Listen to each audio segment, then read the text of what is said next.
Good evening to all my students. मैं हूं आपका मेंटर शुरुजीत और आप देख रहे हैं मेरा यूट्यूब चैनल मैथमेटिक्स डे। आज हम लोग चैप्टर 2 पॉलिनोमियल्स को कंटिन्यू करेंगे और आज हम लोग कंटिन्यू करेंगे एक्सरसाइज 2.2 और इसको आज हम लोग कंप्लीट भी करेंगे। मैंने तुम लोग को बोला था नेक्स्ट पार्ट में क्वेश्चन नंबर 4 को हम लोग सॉल्व करेंगे। तो क्वेश्चन नंबर 4 में क्या बोल रहा है?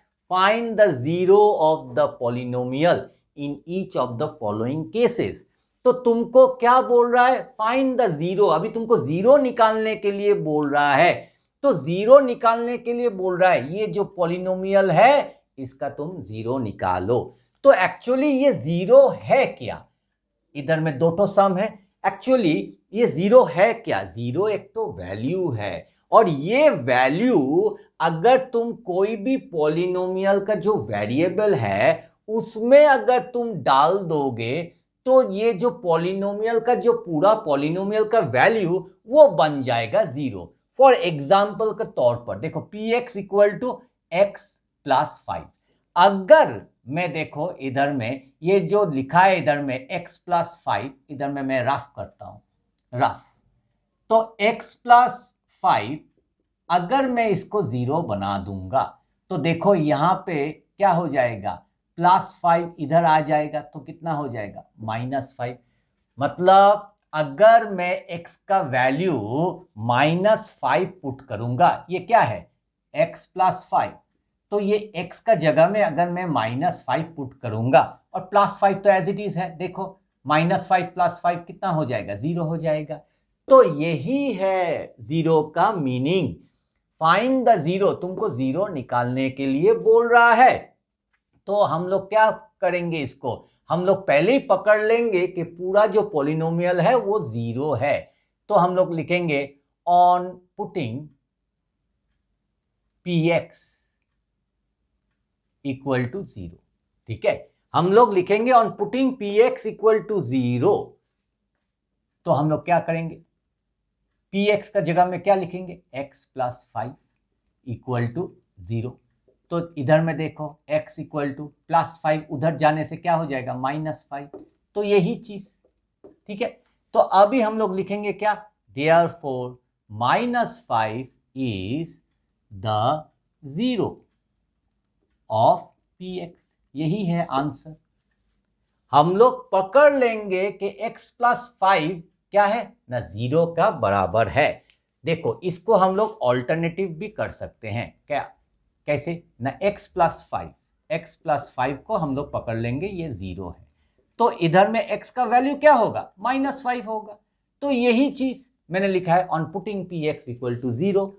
तो इधर में क्या होगा, x plus 5, why because px is what, x plus 5। तो यही x प्लस 5 मैं इधर में लेकर आ रहा हूं। तो इसीलिए मैंने लिखा on putting px equal to zero we gate.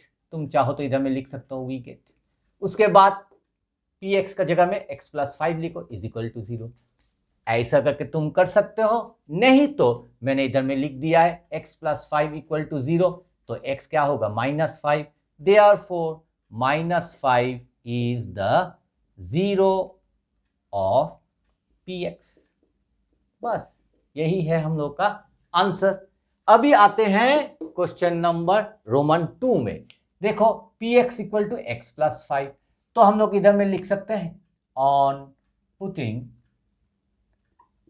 px equal to zero.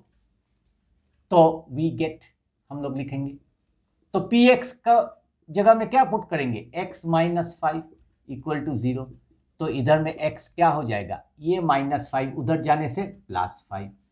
तो therefore 5 is the zero ZER of px।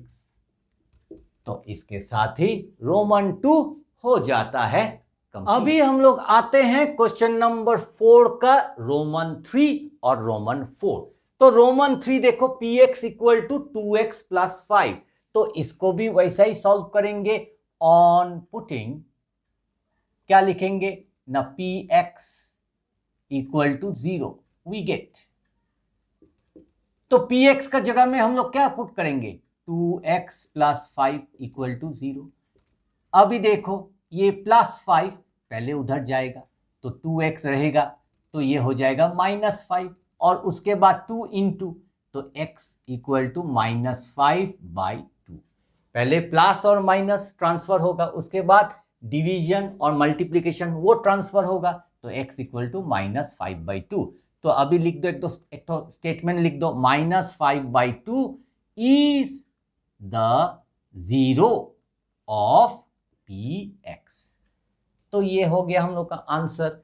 अगर तुम सोच रहे हो कि नहीं सर मैं ऐसा नहीं करूंगा, तो तुम ऐसा भी कर सकते हो। मैंने ऑल्टरनेटिव वे भी सिखाया है कैसे करके एक तो सम तुम डिफरेंट तरीका से कर सकते हो। तुम पहले ही डायरेक्टली लिख दो 2x + 5 इक्वल टू 0, तो क्या हो जाएगा 2x इक्वल टू -5, ये इधर आ रहा है, और उसके बाद x इक्वल टू -5/2, ये है दूसरा तरीका। और उसके बाद लिख दो therefore -5/2 is zero of px, ये हो गया। अभी आते हैं रोमन 4। तो रोमन 4 में देखो ये है, तो हम लोग लिखेंगे ऑन पुटिंग क्या ना px equal to 0 we get. तो px का जगह में क्या लिख सकते हो ना, px के जगह में तुम लिख सकते हो, देखो 3x - 2 इक्वल टू 0। तो अभी 3x इक्वल टू, देखो -2 इधर जा रहा है तो हो जाएगा +2, और उसके बाद x इक्वल टू व्हाट 2/3। तो therefore 2/3 is the zero of px। तो इसके साथ ही हो जाता है रोमन 4 कम। Now we will come to question number 4, roman 5, roman 6 और रोमन 7। तो रोमन 5, 6 और 7 देखो, इसको मैं और एक तो तरीका से करूंगा। मैंने पहले ही 2 तरीका तुम लोग को दिखा दिया है। अभी देखो रोमन 5 क्या है, px इक्वल टू 3x। तो अभी हम लोग इसको क्या करेंगे, हम लोग इसको सॉल्व करेंगे फॉर एनी जीरो। अगर मुझे जीरो निकालना है, फाइंड द जीरो, तो फॉर एनी जीरो, ये जो जीरो मैंने क्या बोला, zero is a value, and that value when you put, जब तुम उसको डालते हो एक तो पॉलिनोमियल का वेरिएबल में, तो क्या हो जाएगा, पूरा जो पॉलिनोमियल है वो बन जाएगा जीरो। तो फॉर एनी जीरो px क्या हो जाएगा, px बन जाएगा जीरो। अभी px क्या है, 3x है, तो 3x इक्वल टू 0, और उसके बाद x इक्वल टू 0/3। तो x इक्वल टू 0/3 मतलब 0 divided by any number will be 0 only. देखो आ गया, x का वैल्यू क्या है 0। तो अभी हम लोग लिखेंगे एक तो statement, therefore 0 is ZERO, 0 of px। तो तुम इस तरह भी तुम इसको सॉल्व कर सकते हो। अभी देखो roman 6, px equal to ax, comma a not equal to 0। इसका कुछ लेना देना नहीं है सम से, मगर फिर भी दे दिया है। क्या है, a not equal to 0। a not equal to 0 का मतलब है इधर में ax है, तो a का जो वैल्यू है ये 0 नहीं होगा। अगर ये 0 होगा तो 0 इंटू एक्स हो जाएगा, और 0 इंटू एक्स मतलब क्या हो जाएगा, 0 हो जाएगा। तो ये तो कुछ मीनिंग ही नहीं रहेगा, सम क्वेश्चन भी नहीं रहेगा 0 अगर हो गया। इसलिए बोला है कि a का वैल्यू कभी भी 0 नहीं होगा। मगर ये a नॉट इक्वल टू 0, ये इस क्वेश्चन से कुछ भी लेना देना नहीं है। डायरेक्टली हम लोग क्या करेंगे, अगर हम लोग इस तरह करेंगे तो हम लोग इसको लिखेंगे क्या, फॉर एनी जीरो क्या है, px इक्वल टू 0। अभी px क्या है, ax है, इक्वल टू 0। तो अभी x कितना होगा, तो ये जो a है इनटू है, ये डिवाइड हो जाएगा 0/a। तो 0/a मतलब 0, तो इधर में x का वैल्यू 0 आ गया। Therefore 0 is ZERO, 0 of px। तो ये है हम लोगों का आंसर।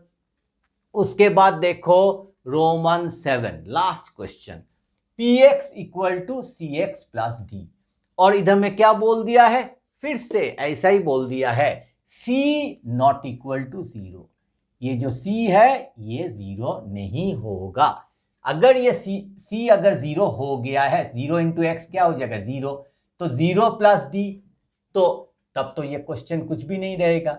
और क्या बोल रहा है, C और D आर रियल नंबर्स। ये देखो इधर में और एक तो एक्स्ट्रा चीज बोल दिया है, ये सम में क्या है, C एंड D क्या है, रियल नंबर्स है। रियल नंबर्स मतलब 1 2 3 ये सब रियल नंबर्स, तो कुछ भी हो सकता है रियल नंबर्स, तो यही बोल दिया है।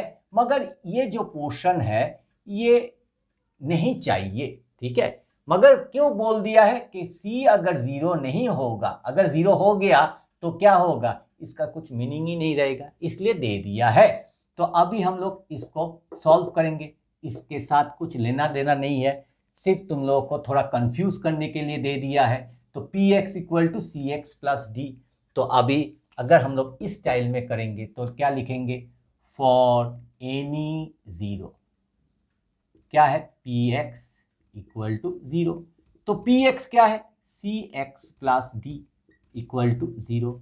तो पहले d जाएगा उस साइड में, तो हो जाएगा माइनस डी, ठीक है, माइनस डी। तुम ऐसा करके लिख सकते हो, नहीं तो तुम ऐसा भी लिख सकते हो, 0 माइनस डी, ऐसा भी लिख सकते हो।